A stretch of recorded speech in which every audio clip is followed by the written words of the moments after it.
Nesse vídeo, vamos ver 3 ações resilientes que não dão dor de cabeça para os seus acionistas, se tornando assim pretendentes perfeitos para uma carteira focada no longo prazo.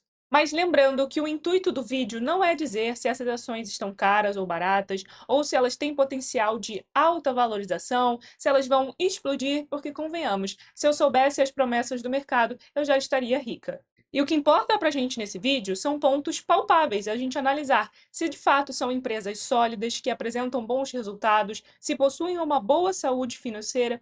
E eu confesso que foi difícil escolher 3 empresas só, porque existem muitas outras empresas que com certeza estariam nessa lista. E dessas 3 empresas, uma atua no segmento de seguro e 2 são de utilidade pública, sendo uma do setor elétrico e outra de saneamento. E por que eu escolhi empresas que atuam nesses setores? Porque são setores mais perenes, mais estáveis, ou seja, eles possuem uma menor volatilidade, que é aquela oscilação no preço, trazendo assim uma segurança maior para os acionistas que não têm tanta tolerância assim à volatilidade, querem ter uma carteira mais tranquila, sem dor de cabeça. E com isso, gostaria de mostrar o índice Ibov Smart Low Volatility, que reúne as empresas com menor volatilidade do Ibovespa, e conseguimos perceber a diferença de rentabilidade.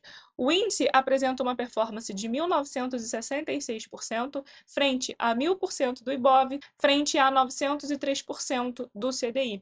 E se olharmos a composição desse índice, veremos que grande parte vem do setor financeiro e do setor de utilidade pública, que engloba saneamento, energia elétrica.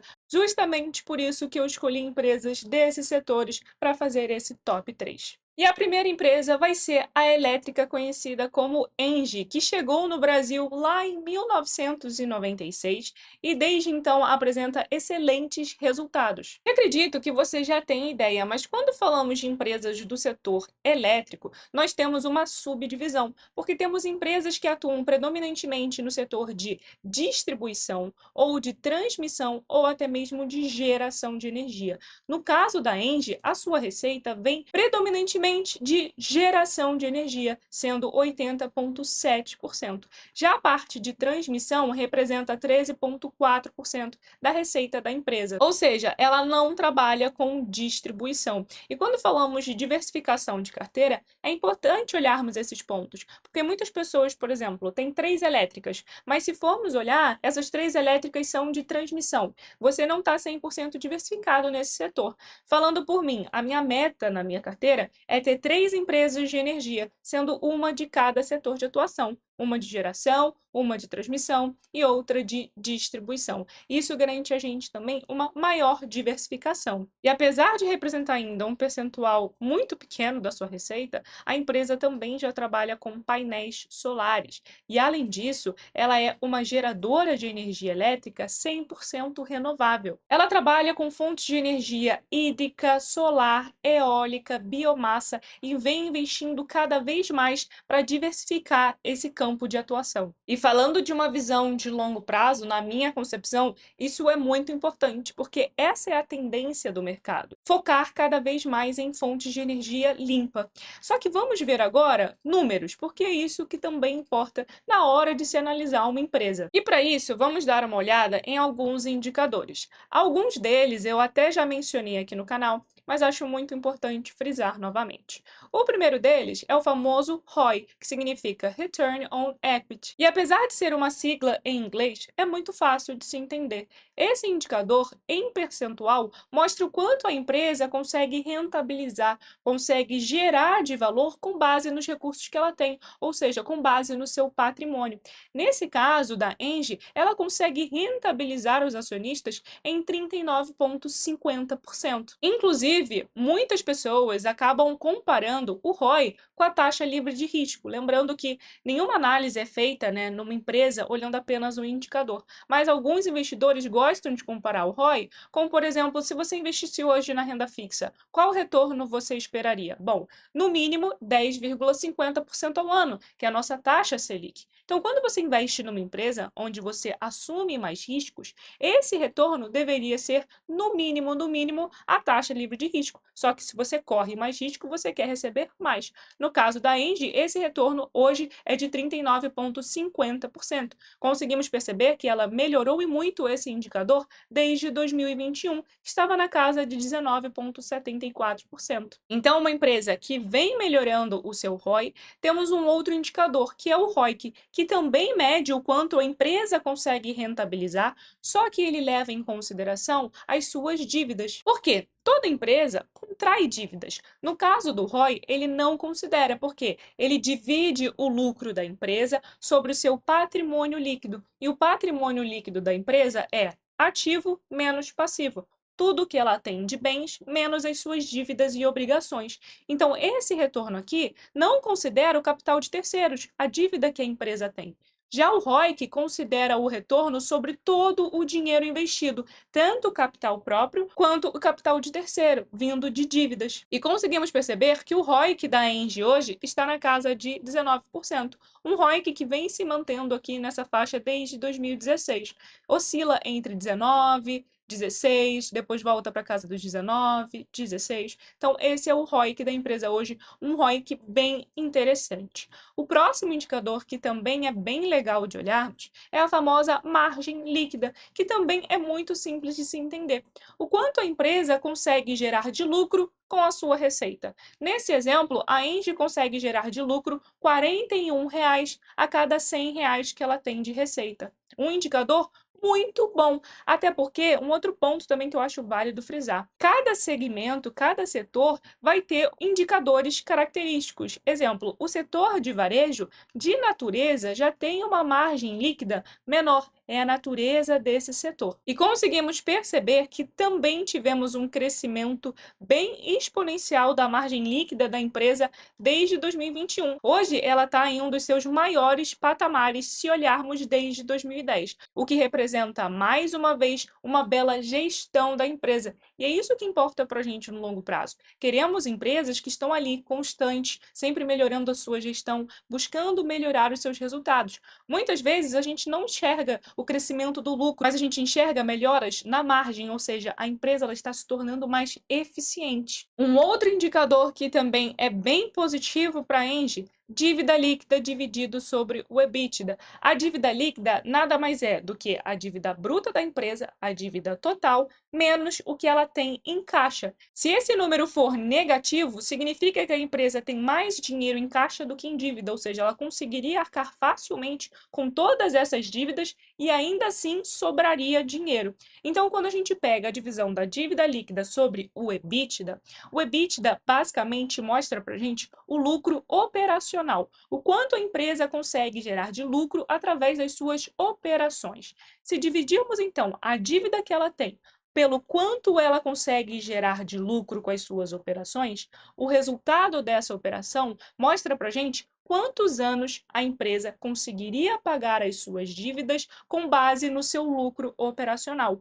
Quanto maior esse indicador, pior, né? Mostra que a empresa está bastante endividada, porque ela levaria muitos anos para conseguir arcar com essa dívida que ela tem. E o mercado utiliza como parâmetro o número 3. Se esse número começar a ficar maior do que 3, já é um ponto de alerta para o investidor analisar. No caso da Engie, a dívida líquida sobre o EBITDA hoje está em 1,97. Já esteve em patamares maiores, chegando a 2,52, e hoje deu uma arrefecida, estando em 1,97.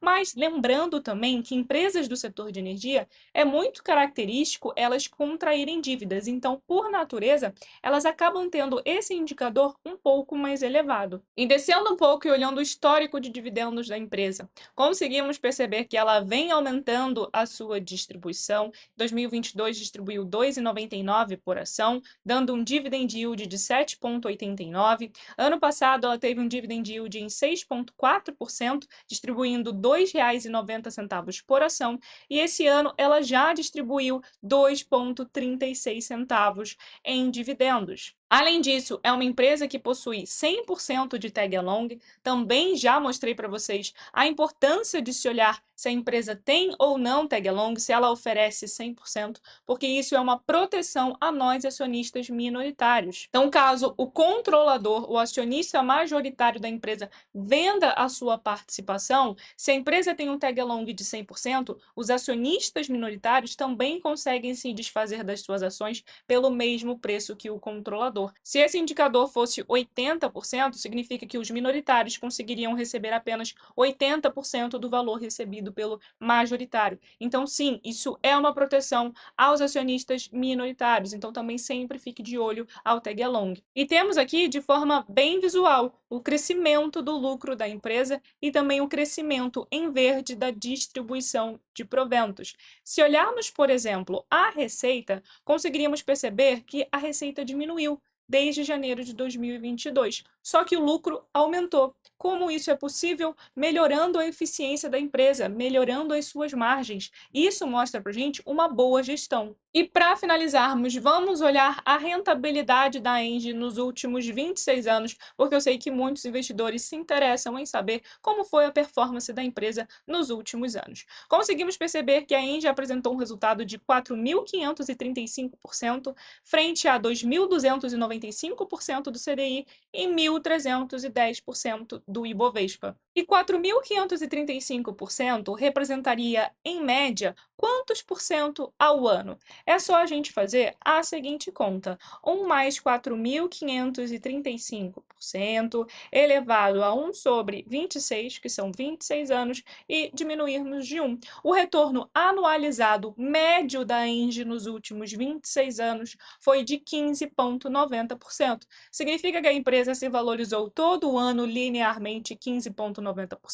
Não, até porque isso aqui é renda variável. E a próxima empresa, ela é uma holding que tem participações em empresas que atuam no setor de seguro. A sua fonte de renda vem do Brasilprev, que é de previdência, Brasilseg de seguros, Brasil Dental de planos odontológicos e Brasilcap de títulos de capitalização. Estamos falando da famosa BB Seguridade. A composição da sua receita hoje vem 45% de seguridade e 55% de corretagem, que é aquele ganho que a empresa tem na hora de vender e comercializar seus seguros. A base de clientes da BB Seguridade vem muito do Banco do Brasil, mas ela vem buscando diminuir e muito essa dependência do Banco do Brasil. Isso é um ponto também importante na empresa. Se voltarmos para analisar os seus indicadores, não vou repetir alguns deles, a explicação, porque senão vai ficar muito repetitivo. Conseguimos perceber um ROI absurdo de BB Seguridade de 83,37%. Ela vem mantendo esse patamar desde 2022. O ROIC, que considera também o capital de terceiros, a dívida que a empresa tem, está em 77,41%. Ela tem 100% de tag along, isso é um ponto bem positivo para a empresa. A média de distribuição dos seus lucros para os acionistas está hoje em 63,23%.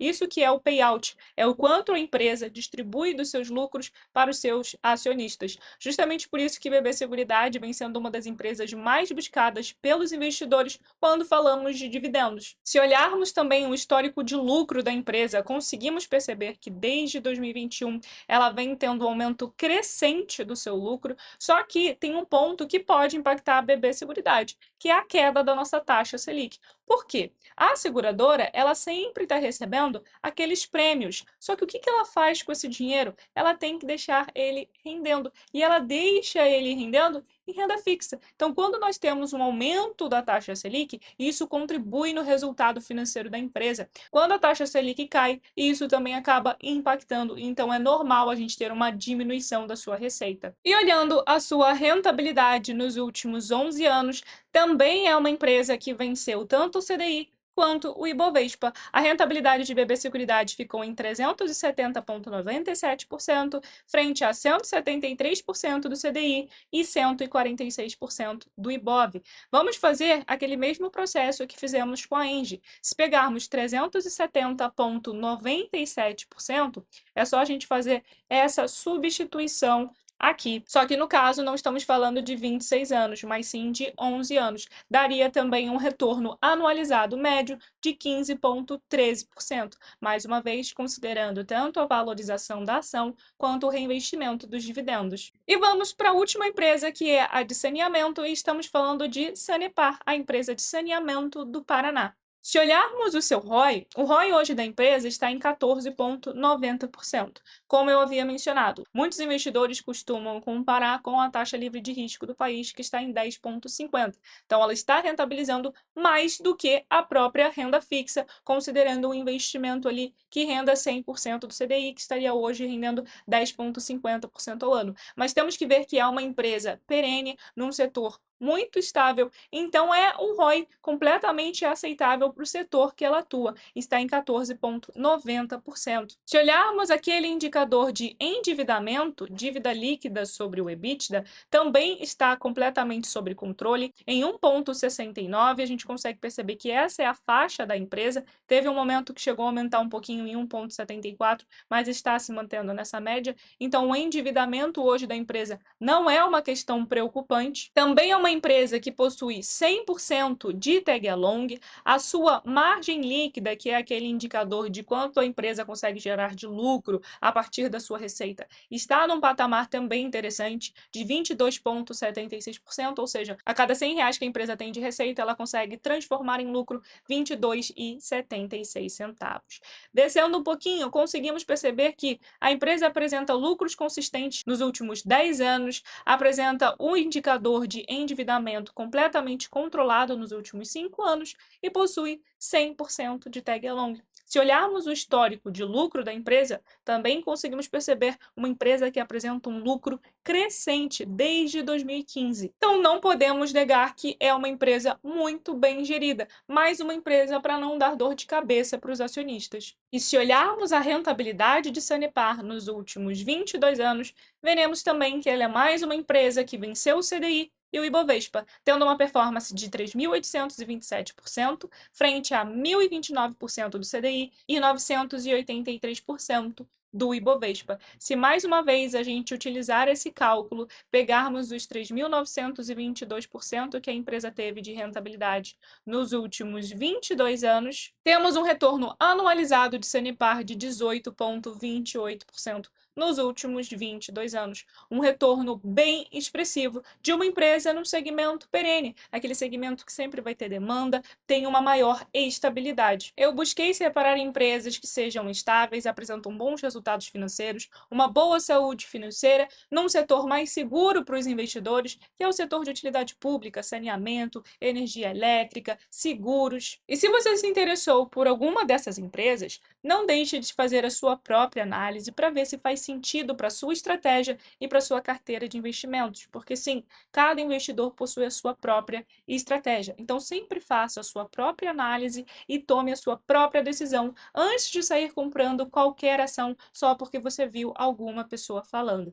E você, adicionaria alguma outra empresa nessa lista que a gente viu aqui no vídeo? Eu particularmente adicionaria, só que como eu só tinha que escolher 3, eu acabei optando por essas que a gente mencionou. E não deixa também de deixar aí nos comentários se você possui alguma dessas ações na sua carteira de investimentos. Se você gostou desse vídeo, não deixa de se inscrever aqui no canal e ativar o sininho para ficar por dentro de todos os vídeos que saem às terças, quintas e sábados, às 7 horas da noite. E só mais uma coisa, não custa você deixar o seu like, porque assim o YouTube vai entender que esse vídeo foi relevante e vai recomendar para muito mais pessoas. Então, um beijo e eu te vejo no próximo vídeo.